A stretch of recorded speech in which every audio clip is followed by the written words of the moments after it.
Welcome to another Classic Fix game, everyone. I'm your host, OliveXC, and I have a good 6-player game for you right here, played on 2 times speed, because I care about your time. As I look at this game right here, I notice immediately I have a 7 located in Australia. However, you guys know the classic phrase, no Australia, no win. I want to get out of Australia because I see all the fighting happening. We'll also notice immediately that purple has decided to hit the pink player. This was a very haphazard and silly attack because 1, pink clearly laid claim to the South America continent, and 2, pink can easily retaliate by having their 6 attack the 3.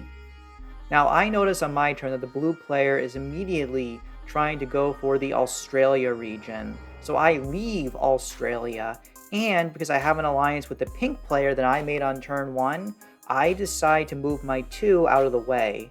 I don't believe the yellow player, who I also have an alliance with, will hit my 5 right away, so I can move that out the next turn and be fine. This will allow me to save the maximum amount of troops within my army. And we can see I'm currently at 23 troops right now. I'm at a very healthy number. The majority of my army is grouped together within 1 location. And I think I'm going to be okay. The green player, by the way, made a beautiful and perfect move. Look at how they immediately moved their troops away from yellow and from Europe. And it looks like they're trying to go for North America. That was a textbook high-level play of someone who understands diplomacy, alliances, and preservation of troops. The other players, though, like yellow, just focus on maintaining their bonus. Purple, for no reason at all, it's just attacking like haphazardly. What they're doing is making no sense. Look at what they're doing now, going into Australia. When you lack a plan for what you're going to do, that's just going to have the other players continually gang up against you. Remember, in Classic Fixed, the goal is you want to be able to get a continent, maintain good alliances, attack the weak players, and then get strong and win the game. So look what I'm doing, right? I'm just consolidating all of my troops together. I have a strong alliance with the yellow player. I know my 4 in Southern Europe is probably going to be okay here, which is why I don't fortify it in. And we can see pink was very hesitant about attacking me. And it means that they take the alliance very seriously, which I'm fine with. I don't want to attack South America either. It's not usually beneficial for either of us. Where pink decides to be making the aggression right now is against the green player because they are holding on to Central America. I think this move is alright in some situations, but I think as the pink player got hit very, very hard by the purple player, it's better than play a little more passively and just maintain their continent. And we can see the purple player is now botting out. They are just a very, very bad player at this game, and they have a bit more that they need to learn. But hey, it happens. Risk is welcome to all players.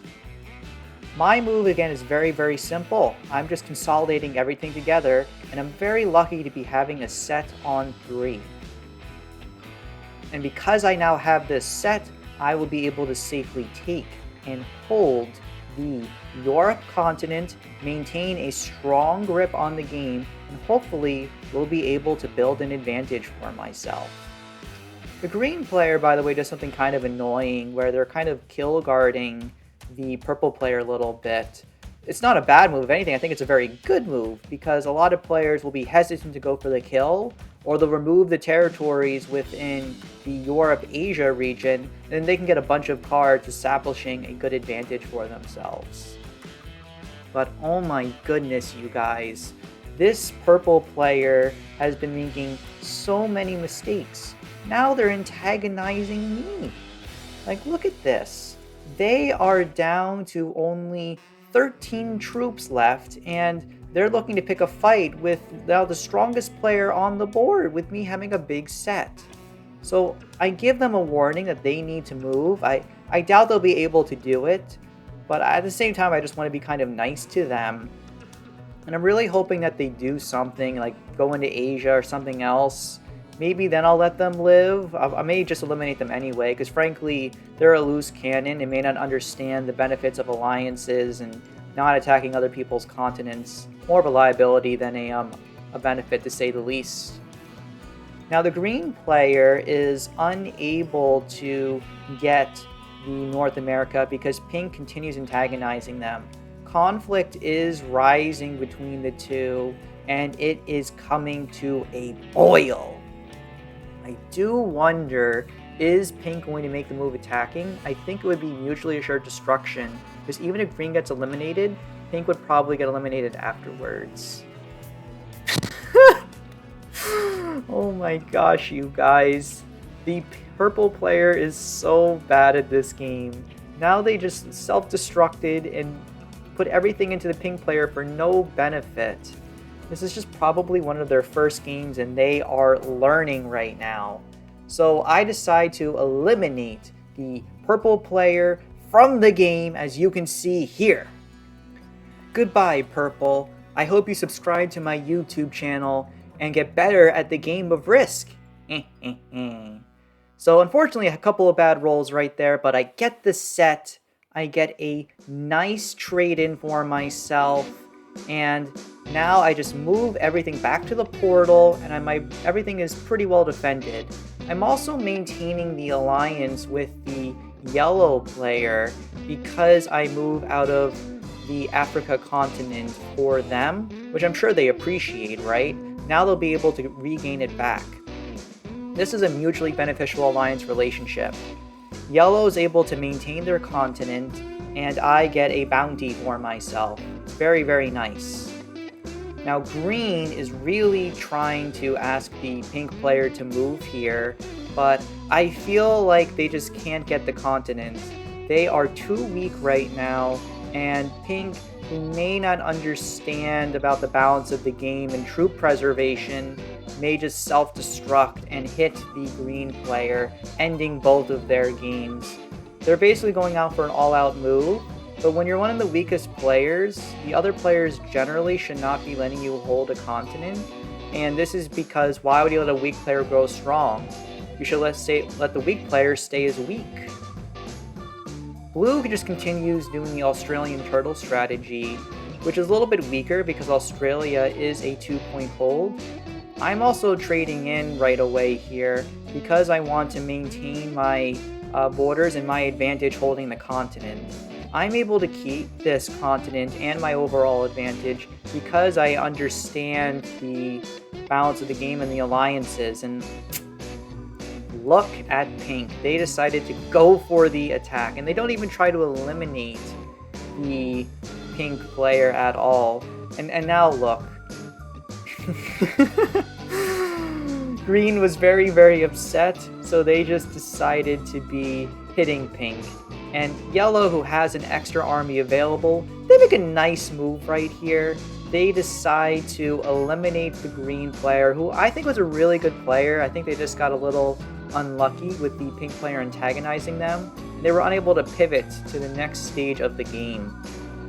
And now we're in the 4-player situation, where the borders are pretty well defined at this point, and the yellow player I think had a good opportunity to maybe decide to attack me. So I give them some hearts right here, right? I don't want them hitting me because I want to keep my advantage in the game. But now something crazy happens. The blue player, who's a loose cannon, is thinking about what to do. I'm hoping they don't hit me. I mean, why would they? They decide to hit the yellow player, and I am so pumped about this. Yellow is just a bit threatening, and having the portal on the border. Really, when you make a big kill, what you need to do is just move all of your troops immediately back to your main army and stay in the one continent you want to be at. When you try to spread out in multiple locations, you're just risking half of your army getting hit. Even if someone invades your continent, as long as your main army is okay, you can quickly pivot your strategy and move towards another continent as the board evens out and people get extra troops for a turn or two. It was a bit of a tactical error of the yellow player, But since they made a brilliant and really nice kill on green, they're going to be okay at this time. So now yellow is just focused on maintaining their troops, maintaining their continent. They're still in a fine position. But it looks like the board is continuing to attack yellow, making the game harder and harder for them to come back. And I am more than fine with this, right? Like, look how strong I am now at 63 troops. I'm almost at a very nice number. But now we get to a mistake made by the pink player. Remember I told you before, the weakest player shouldn't be making a big move to get strong? Because look what happened when blue was attacking when attacking yellow. Yellow was the strong player. The other players should not be letting pink hold North and South America. That's just going to give them the game. And yellow, I think, over-attacks a little bit right here, taking over the continent. And now look, pink is at 5 cards, 20 troops, weakest player on the board. If the blue player was very smart, they may even consider eliminating them, but they're just continuing to use the Australian turtle strategy. So guys, I have an opportunity. I decide to eliminate the pink player from the game because they're no longer needed for the balance, and I take over North America as well. I don't get the best trade-ins in the world, but they're not like the worst either. And again, I still have a large amount of troops. And now look what I was saying before. When you eliminate a player, just consolidate your position. I'd expect the other players to hit me a little bit right here. It's the correct decision for them to be hitting me a little bit right here. But as long as I keep my 52 safe, I'm going to be able to maintain the balance of the game. Neither player has one single stack army, and I haven't done anything to antagonize a self-destruct from either of them. So I believe that I'm going to be okay here. Blue makes a trade-in right away, which is the correct move, and then they decide to break me, which is the correct decision. I'm not angry at blue at all for doing this. I should not be holding the North America continent at this time. And I just decide to go back and defend my Europe continent. What I'm hoping that happens right here, and this is standard, is blue or yellow breaks me right here.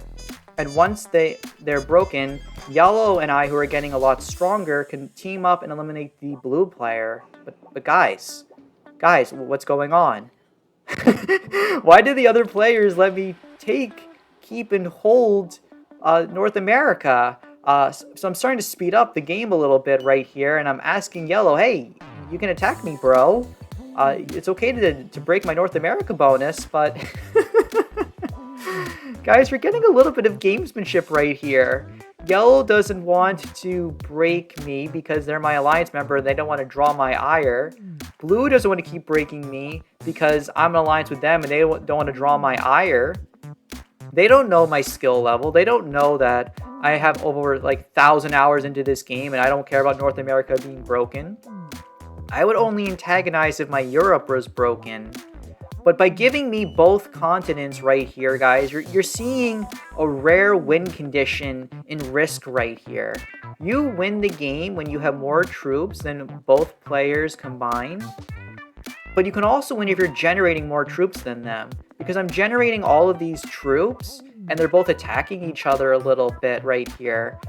We can see that my advantage is growing. I'm now like only 50 troops away from having more troops than both players combined. It just takes a little bit of time for this to happen. So I'm just placing my troops down, thinking to myself, why the heck are the other players not attacking me right here, you guys? So speeding up the game a little more, because at this point both players are playing chicken, and I'm the chicken head, and I am going to be the ultimate chicken at this point.